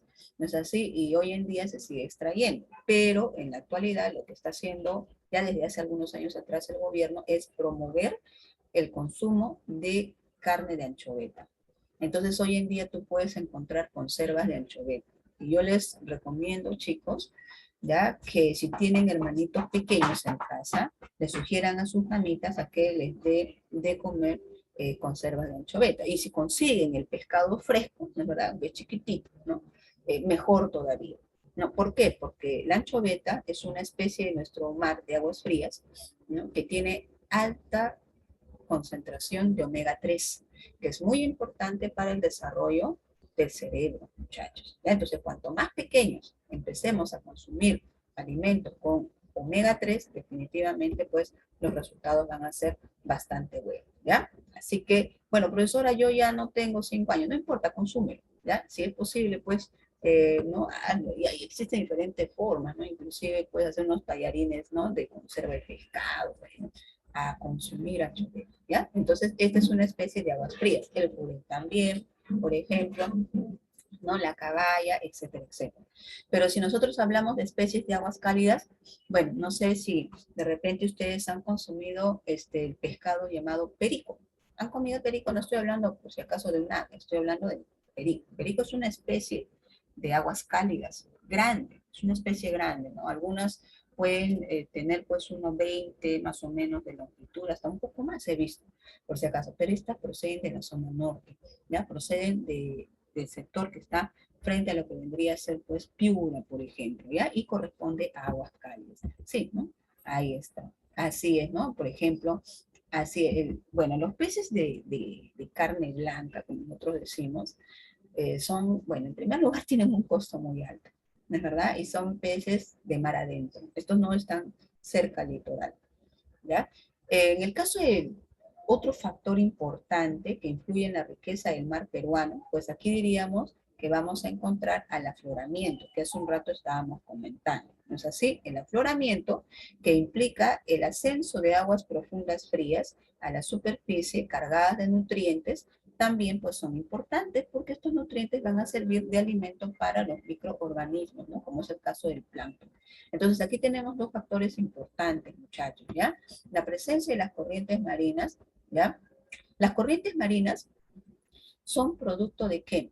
A ver, ¿no? Hay una pregunta que dice, ¿cómo se producen las corrientes marinas? Bueno, en primer lugar, chicos, recuerden ustedes que las aguas de los océanos no se mantienen estáticas. Las aguas oceánicas están en movimiento, ¿no es verdad? Pero ¿cómo es que se desplazan las aguas oceánicas? ¿Se mueven así, en sentido vertical? ¿Se mueven en sentido horizontal? ¿O se mueven en sentido arremolinado? Las aguas oceánicas se mueven en sentido arremolinado. En algunas partes del planeta se mueven en sentido horario. Generalmente en el hemisferio norte se mueven en sentido horario, es decir, siguiendo las agujas del reloj. Y en otros lugares se mueven en sentido antihorario, específicamente en el sur del planeta. Ya las aguas oceánicas se mueven en sentido antihorario, siguiendo, pues, digamos, en contra del movimiento de las agujas del reloj. ¿Y por qué se mueven así? Preguntarás tú, ¿no? ¿Por qué se constituyen esos movimientos? Bueno, eso tiene que ver con la rotación de la Tierra.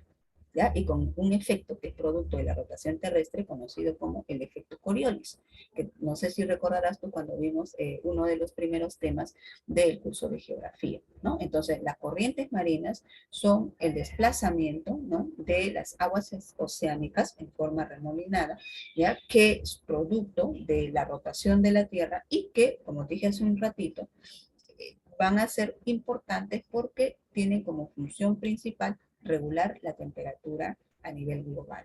¿No es así? Imagínense ustedes que las aguas oceánicas dejaran de moverse, ¿no? Ya no se desplazaran, que no hubiese movimiento de corrientes marinas. Entonces, esto provocaría una situación bastante extrema. En algunos lugares del planeta la temperatura sería muy baja y en otros lugares la temperatura sería tan alta, tan cálida, que esto provocaría pues problemas de qué? De aridez de los suelos, ¿no es verdad? Escasez de recurso hídrico, etcétera, etcétera. ¿Ya? Por eso es muy importante hablar de las corrientes marinas.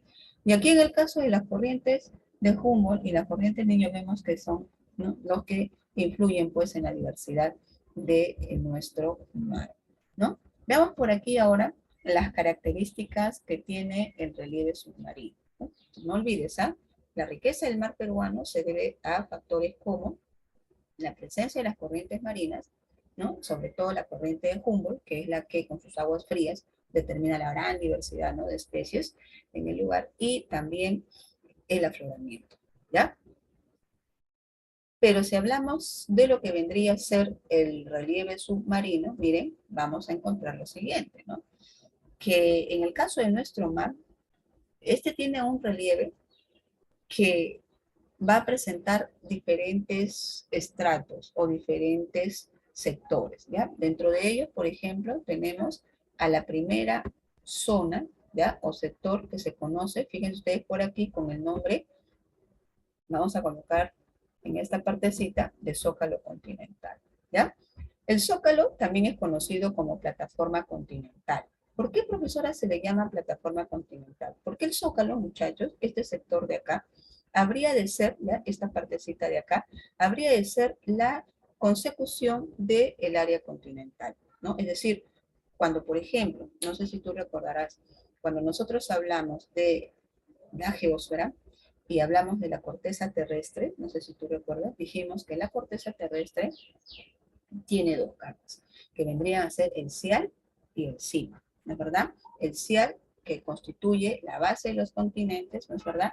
Y el cima que constituiría el fondo de los océanos. Bueno, en el caso del zócalo continental ocurre que esta es la extensión del área continental, por eso es que es llamado así, ¿ya? Es la extensión del área continental, es decir, por aquí estaría nuestro litoral, ¿no? Toda esta zona de acá sería el litoral peruano, ¿ya? Y la extensión de este litoral es esta porción de nuestro mar, ¿no? Claro, lo que ha pasado aquí es que a lo largo, ¿no?, de la evolución del planeta, pues en el caso de nuestra zona costera, ¿no?, parte de la antigua costa de nuestro territorio se hundió, digamos, terminó siendo ganada por las aguas del mar, ¿no es así? Y constituyó este famoso zócalo o esta amplia plataforma de la que estamos hablando, ¿ya? ¿Cuál es la característica de este zócalo continental?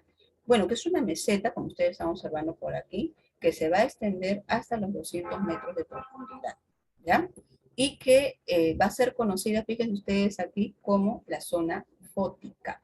A ver, ¿a qué se le conocerá como zona fótica? ¿A qué se refiere con fótica? Fotos, ¿viene de qué, chicos? Esta partecita de acá viene de qué?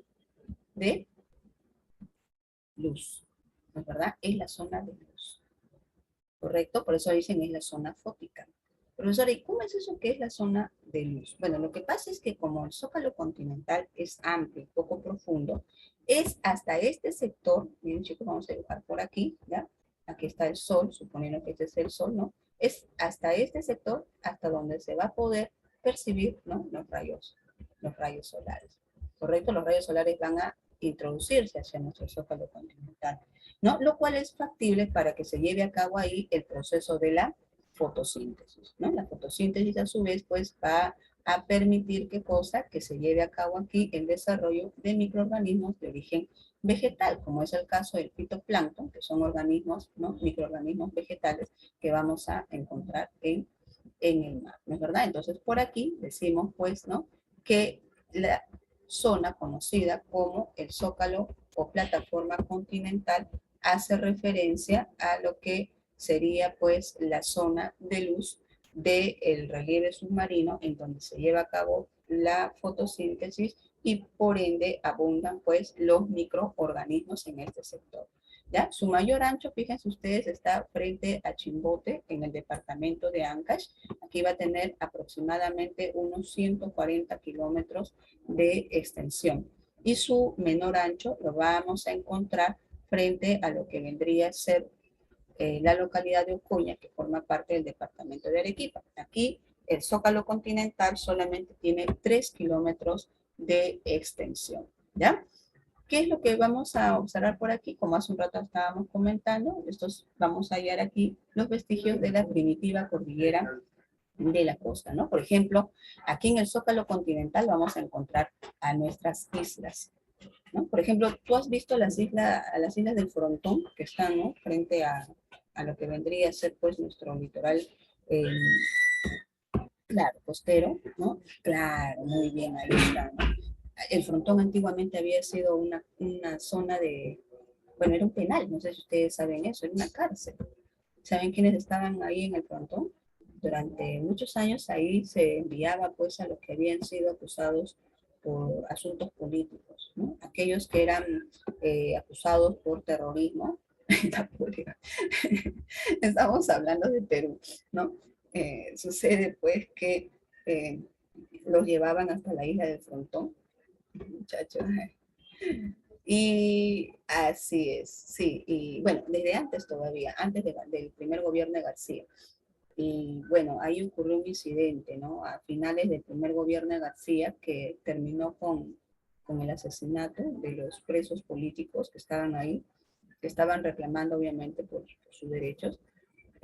La Marina fue y mató pues no sé si es exactamente todo, pero la gran mayoría de los presos murió ahí, ¿no? O sea, ellos estaban protestando y la Marina entró pues a mansalva y terminó liquidando a todos ellos. Entonces, luego de este incidente, que fue pues todo un, digamos, un escándalo en aquella época, ¿no? Sucede, chicos, pues que eh, se cerró el frontón. Entonces, hoy en día, ahí no sé si tú sabes, pero ahí en el frontón hay todo un proyecto que se está planteando para construir una especie así de recinto, ¿no? De gente, de clase A, de clase B, ¿no? Están llevando a cabo, ¿no? La venta, ¿no? De espacios o terrenos para lo que podría ser, pues, un lugar, ¿no? Digamos, de recreación durante la temporada de verano, ¿no? En ese sector. Pero miren, entonces las islas del frontón, las islas conocidas como lobos de adentro, lobos de afuera, ¿no? Que también son islas que han jugado un papel importante en esta historia, porque son islas guaneras, ya todo eso forma parte del Zócalo continental, no se olviden, muchachos, ¿ya? Entonces, el Zócalo continental contiene en su interior vestigios de la primitiva cordillera de la costa, ¿ya? Y prueba de ello vendrían a ser las islas que la adornan, ¿ya? Entonces aquí tenemos a la primera parte. Si me preguntan a mí en qué sector del relieve submarino abundan las especies, yo respondo en el zócalo o plataforma continental, ¿ya? Aquí. Luego tenemos, miren, un segundo sector que vendría a ser llamado el talud continental. ¿Ya? Este es el talud continental. Esta partecita, ahí donde está la línea rojita, ¿no? La flechita roja, todo esto vendría a ser el talud continental. Y te pregunto, ¿a qué se asemeja el talud continental? ¿No? Fíjense ustedes, es un relieve, ¿no? Que va a tener una fuerte pendiente, ¿no es así? Es el límite, fíjense ustedes por aquí, el límite del zócalo continental, ¿no? Y tiene una pendiente tan fuerte que puede alcanzar profundidades que pueden llegar hasta los 4.000 a 5.000 metros aproximadamente. Entonces, si hasta aquí, ¿no? Nosotros dijimos, si hasta aquí había 200 metros de profundidad, ¿no? En el caso del Zócalo, 200 metros. En el caso del talud continental puede alcanzar profundidades, fíjense ustedes, de hasta 5.000 metros. Entonces yo te pregunto, aquí en el talud continental, ¿no? Que tiene profundidades de hasta 5.000 metros, en esta zona, ¿abundarán las especies marinas en este lugar? ¿Será una zona fótica el talud continental? ¿No? ¿Esta será una zona fótica? No, ¿no es verdad? Aquí bastante complicado, ¿no? Que se pueda dar, pues, la presencia, ¿no? O la llegada o alcance de los rayos del sol. Más bien, esta es una zona afótica, ¿no? No fótica, sino afótica, como estoy poniendo por aquí. Afótica, ¿qué quiere decir? ¿No? Una zona sin luz. ¿Correcto? Claro, difícil, muy bien, ¿no? Entonces aquí no vamos a encontrar abundantes especies. Sí hay, ¿no? ¿Verdad? Por supuesto que hay, ¿no? Pero no abundantes. Tú dirás, profesora, ¿pero qué se puede encontrar a 5.000 metros de profundidad? Bueno, especies pues extrañas, ¿no es verdad? No sé si ustedes han oído hablar del famoso megalodón, por ejemplo, ¿no? Que son especies que abundan en mares muy profundos, ¿no es así? Habría que, pues, indagar, ¿no? En el relieve submarino eh, de nuestro mar de Grau, ¿no? Para ver cuáles son las especies, ¿no? Que abundan en una zona de oscuridad, ¿no? Esta es una zona sin luz, ¿correcto? Y aquí en el talud continental, ¿qué es lo que se puede apreciar? Dice, miren, aquí vamos a encontrar cañones submarinos, fíjense por acá, ¿no? Que son gargantas abiertas en el talud. ¿Ya? Ahí están. Así es, por supuesto, ¿no? Hay muchísimas especies que todavía no han sido descubiertas en las profundidades del mar, ¿no? Y miren, es un lugar en donde se va a conectar, fíjense ustedes, la placa continental y los fondos marinos, ¿no es verdad? En este caso podríamos hablar de lo que vendría a ser pues ya eh, el relieve correspondiente a la placa oceánica. Ustedes saben muy bien que en el caso del mar peruano, muchachos, el mar peruano, pues, si bien es cierto, una porción de ella, de su relieve, forma parte del área continental, que vendría a ser la placa sudamericana. Hay otra porción del relieve submarino que forma parte de lo que sería la placa de Nazca. Sabes que frente a nuestro país está la placa de Nazca, ¿no es verdad? Entonces, estas áreas que estamos mencionando están en medio de estos dos puntos, ¿ya? Entre lo que es la placa sudamericana y la placa de Nazca. Entonces, el talud continental es el punto, ¿no? Digamos, de conexión o de comunicación entre estas dos placas, ¿ya? Y luego, profesora, después del talud, ¿qué sigue? Fíjense ustedes acá, miren, ¿qué es esto? Yo veo una llanura, ¿no es verdad? Por aquí veo una amplia llanura. Veamos por aquí de qué se trata, ¿ya? Miren, por aquí vamos a encontrar, allá, esto es un poquito más acá. más a la zona profunda, ¿no? Aquí vamos a encontrar también a las fosas marinas, ¿ya? Que son aberturas muy profundas que se encuentran, miren, por debajo de los 5.000 metros, ¿no? Podemos encontrar fosas con casi 7.000 metros de profundidad en nuestro mar, ¿no? Por ejemplo, a ver, aquí tenemos, miren, a la fosa central y meridional, que es la más profunda, que tiene casi 7.000 metros de profundidad, ¿ya? Y se encuentra frente a lo que vendría a ser el departamento de Tacna y se extiende hasta lo que vendría a ser el territorio de Chile. ¿Correcto? Ahí tenemos a las famosas fosas marinas, que son, por supuesto, grandes depresiones, ¿no? Que van a, como te dije, superar los 6.000 metros de profundidad y que, miren, van a ser importantes porque nos dicen que esta zona de las fosas, esta parte de acá, muchachos, son puntos en donde se lleva a cabo, pues, lo que vendría a ser el desplazamiento de las placas tectónicas, ¿no? Por ejemplo, es por lo general aquí, ¿no? En donde se produce el roce de placas o la subducción de placas que nosotros hemos estudiado anteriormente y que provoca, pues, ¿no? Los movimientos sísmicos de los cuales tanto, ¿no? Se habla en nuestro país porque estamos en un territorio de alta sismicidad, ¿ya? Entonces tenemos el Zócalo o plataforma continental, tenemos Altaluz continental, tenemos a las fosas marinas que serían, ¿no?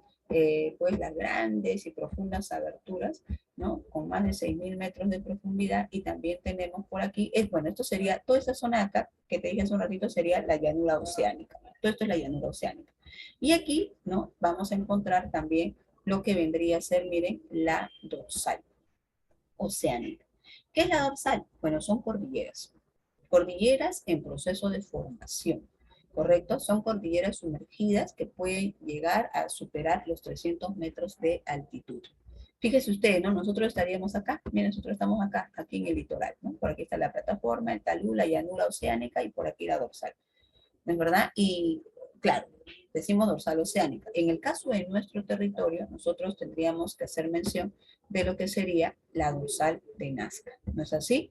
Que es una cordillera submarina volcánica, como ustedes estamos hablando por aquí, que va a recorrer de suroeste, perdón, a noroeste, en lo que sería pues el fondo de nuestro mar. ¿Ya? Y bueno, un sistema cordillerano que está en proceso de levantamiento, que conforme la placa, ¿no? Vaya pues desplazándose de manera convergente, ¿no? Todo este material va tendiendo a la configuración de un sistema que pues en unos cientos o miles o millones de años pues va a alcanzar altitudes por encima de los 300 metros, ¿no? Y que por supuesto va a ser notorio, ¿no? ¿Cuánto va a demorar eso? Bueno, no sabemos en realidad, ¿no? Pero es un sistema cordillerano que está en proceso de formación, ¿ya? Y que va desde lo que vendría a ser la provincia de Nazca en el departamento de Ica hasta las islas de Pascua que se encuentran en frente a lo que vendría a ser el territorio de Chile, ¿ya? Ahí está. Bueno, y veamos por aquí lo que hace un rato comentábamos, ¿no? ¿Cómo influye el mar peruano en la costa? Bueno, eso ya lo sabemos, ¿no? Cuando hicimos el clima, mencionábamos pues la influencia, ¿no? Del mar en la costa. Disminuye la temperatura ambiental de la costa, produce el fenómeno de inversión térmica. A ver si recuerdan qué es la inversión térmica. Temperatura invertida. Yo les dije que como el mar es frío, entonces no hay evaporación, ¿no? Y al no haber evaporación, entonces no pueden formarse nubes que luego produzcan lluvias. Más bien lo que ocurre es que se produce la formación de unas nubes alargadas, de poca altura, que se conocen con el nombre de nubes estratos, que actúan como techos, ¿no? De nuestra costa. Y estas nubes impiden el paso de los rayos solares hasta la superficie continental. Entonces, ¿qué sucede? Que por encima de las nubes los rayos se irradian, poca radiación solar llega hacia donde estamos nosotros y eso genera una sensación de temperatura baja, que sobre todo se percibe durante la temporada de invierno. Por ejemplo, tú habrás notado que durante este último invierno que tuvimos, hubieron días de brillo solar, de que el cielo se despejaba y podíamos sentir el brillo solar y sentíamos el calorcito. Sí, sí, claro. Pero el resto de la temporada de invierno fue muy fría. ¿Por qué? Porque nuestro cielo estaba totalmente nublado. Las nubes estratos inundaban el cielo y esto hacía que se impedía pues el paso de los rayos del sol. ¿No es así? Claro. Entonces, eso se conoce como inversión térmica. temperatura invertida. Lo normal, como tú sabes muy bien, es que la temperatura disminuya con la altura, a nivel de atmósfera, ¿sí o no? Si yo estoy a nivel de atmósfera, digo, voy ascendiendo, ¿no? Y la temperatura va a ser menor. Pero la inversión térmica, ¿qué implica? Que por encima de la nube, la temperatura va a ser un poquito mayor respecto de la zona que está por debajo de la nube. ¿Por qué? Porque, vuelvo a repetir, los rayos solares llegan a la nube, impactan en la nube y aquí se reflejan, o sea, van de retorno. Entonces, calientan por encima de la nube, ¿ya? ¿Y eso, profesor, influye en alguna parte del Perú? Sí. Por ejemplo, eso influye en Chosica. Tú te has, no sé, si has visitado Chosica, debes saber que en Chosica hay sol todo el año, ¿sí? En Chosica se percibe un calorcito agradable, ¿no es verdad? Un ambiente bonito durante los 12 meses del año. Principalmente, miren, en estas temporadas del año en la que todavía se siente un poquito de frío por acá, pues se hacen visitas a Chosica y Chosica es un lugar muy bonito. Y esa condición tiene que ver con esto de inversión térmica que estamos comentando. ¿Ya? Luego dice, influye en la formación de nubes estratos, lo que te he comentado, forman neblinas y brumas en el paisaje costeño, determina la ausencia de lluvias en la costa, ¿no? Influye en la naturaleza desértica, porque no hay lluvias, ¿no es así? Y determina la formación de lomas cubiertas de vegetación en la temporada de invierno. Entonces, fíjense ustedes que el mar peruano va más allá, ¿no? De su importancia por la riqueza ictiológica que tiene en el interior, sino también es importante porque influye en las condiciones naturales o ambientales que va a tener nuestra costa, ¿ya? Y por aquí, chicos, para ir ya viendo la última parte, tenemos las características de las corrientes, ¿no? Cosa que nosotros ya hemos comentado, ¿no? Por ejemplo, la corriente peruana, sabemos que modifica el clima de la costa peruana, de la manera como lo hemos dicho, ¿no? Como es una corriente fría, genera todo lo que hemos comentado, inversión térmica, ¿no es verdad? Sensación de baja temperatura en invierno, etcétera.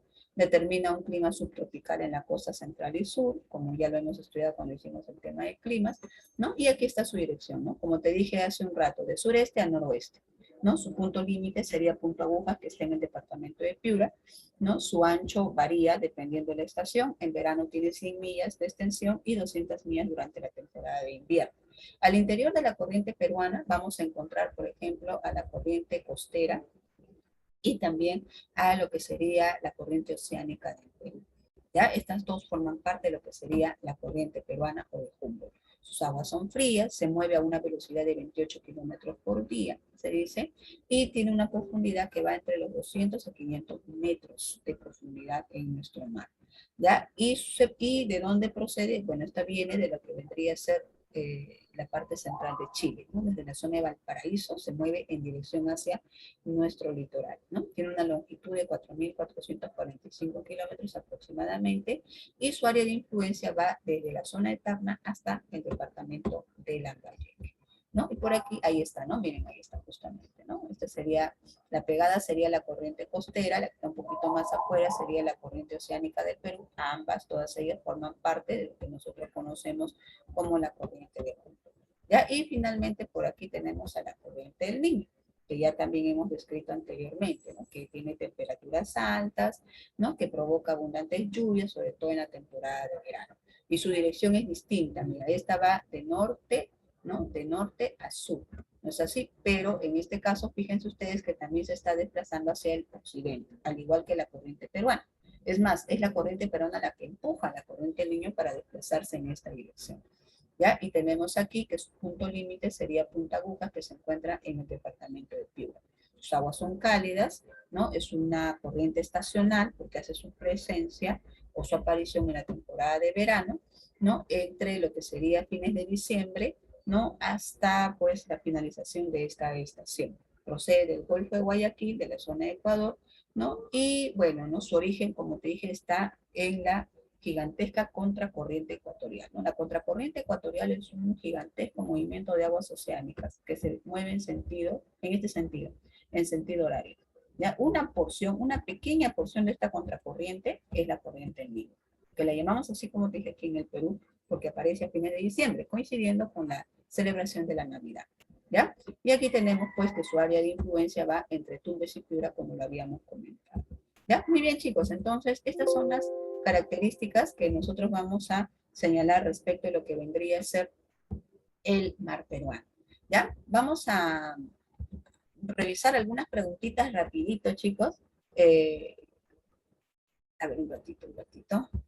Déjenme, a ver, compartir, aquí está. Vamos a revisar por lo menos unas cuantas preguntas porque ya el tiempo nos ha ganado, ¿ya? Y les voy a dejar como tarea, chicos, por favor, que ustedes también revisen el material, ¿ya? Bien, aquí está. Estas son las preguntas del tema del día de hoy, ¿no? Aquí tenemos el material que a ustedes obviamente se les ha compartido, ¿no? Aquí tenemos todo lo que hemos estado comentando. No se preocupen que las diapositivas las voy a compartir como siempre y también les voy a compartir el video, ¿ya? Para que puedan reforzar. Y por aquí, fíjense ustedes, tenemos a las preguntas. A ver, al menos las 4 primeras preguntas. Ya, rapidito, chicos, antes de que nos gane el tiempo. Dice, pregunta número 1. Señala una característica del mar peruano. A ver, chicos, ¿qué responderían aquí? Vamos, voy a colocar por acá. ¿Ya? La E dice, es Drújar, vamos viendo, a ver. La A dice, el zooplancton es el primer eslabón de la cadena alimenticia. Falso. Es el fitoplancton, ¿no es verdad? Microorganismos de origen vegetal. Los fitoplancton son alimentos para los zooplancton, dijimos. B, la abundancia de plancton se debe a la baja salinidad de sus aguas. No, más bien la alta salinidad sumado a lo que vendría a ser la baja temperatura van a influir sobre lo que sería pues la riqueza del mar peruano, ¿ya? La C dice, el límite del sur del mar corresponde al paralelo Boca de Capones. No, ese es el límite norte. La D dice, ¿debería ser de aguas cálidas por encontrarse en la zona tropical? Sí, debería de ser, ¿no? De aguas cálidas, porque está cerca a lo que vendría a ser en la línea ecuatorial, conocida como la región tropical o tórrida del planeta, ¿ya? O zona tropical o tórrida del planeta. La E dice, ¿la existencia de especies diversas se debe a la extensión de las 200 millas? No, no se debe a la existencia de las 200 millas, sino la gran abundancia de especies está vinculada con las corrientes marinas, con el afloramiento, con todo lo que hemos comentado. Por lo tanto, la respuesta aquí sería la B. ¿Ya? Muy bien, chicos. La respuesta aquí sería la B. ¿Ya? Vamos a ponerlo así entonces. A ver, rapidito. Ahí está. 2, a ver, rapidito. Hacemos 4 y las demás ya lo trabajan ustedes, ¿ya, muchachos?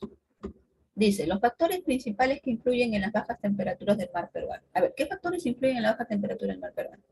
Ya está, pues fácil, ¿sí o no? Muy bien, la C, el afloramiento y la corriente de Humboldt, ¿no es así? Esa sería la respuesta. Bien, ratito, chicos. ¿Ya? Ahí está. La C sería la respuesta. Fácil, ¿no es verdad? La 3 dice, ¿a qué se debe la abundancia de fitoplancton en el mar peruano? A ver, ¿cuál sería la causa de la abundancia? Claro, muy bien, ¿no? Aquí la respuesta sería la frialdad marina y la alta salinidad. ¿No es así? Ahí está.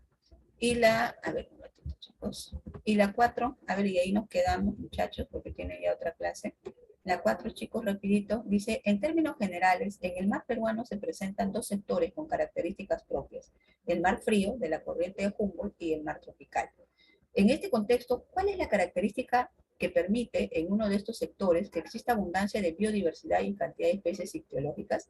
Allá, si me están preguntando uno de esos 2 sectores con abundancia de especies ictiológicas, por supuesto que yo considero que es el sector central y sur del mar, ¿sí o no? Es decir, lo que se conoce como el mar frío de la corriente de Humboldt. ¿No es así? Me pregunta, ¿a qué se debe esa gran diversidad de recursos ahí en este sector? Pregunta de examen de admisión, chicos, en el año 2016. La 4, claro, muy bien, uno de los factores habría de ser principalmente el afloramiento de sus aguas. Esta es la respuesta. ¿No es así? ¿Por qué? Porque con el afloramiento, que es el ascenso de aguas frías profundas, pues claro, ahí vendría, muy bien, chicos, también incorporado los nutrientes que son importantes para los microorganismos, ¿ya? Muy bien, chicos. Nos vamos a quedar aquí. Tarea para ustedes, tareita. Desarrollen las 3 últimas preguntas, 5, 6 y 7, ¿ya? Revisen, por favor, como siempre les digo, información adicional para que de esa manera, pues, puedan, ¿no? Estar ya ok para cualquier pregunta respecto al tema. Muy bien, chicos, nos vemos. En un ratito les comparto, bueno, a la encargada, ya les voy a compartir pues el material, ya las diapositivas y los videos también. Ya, nos vemos, chicos, cuídense por favor. Nos vemos la próxima semana. Bye, muchachos. Voy a dejar de compartir esto para salir. Chao, chicos, chao, José Luis, chao, Kike, chao, Esdrújar, nos vemos.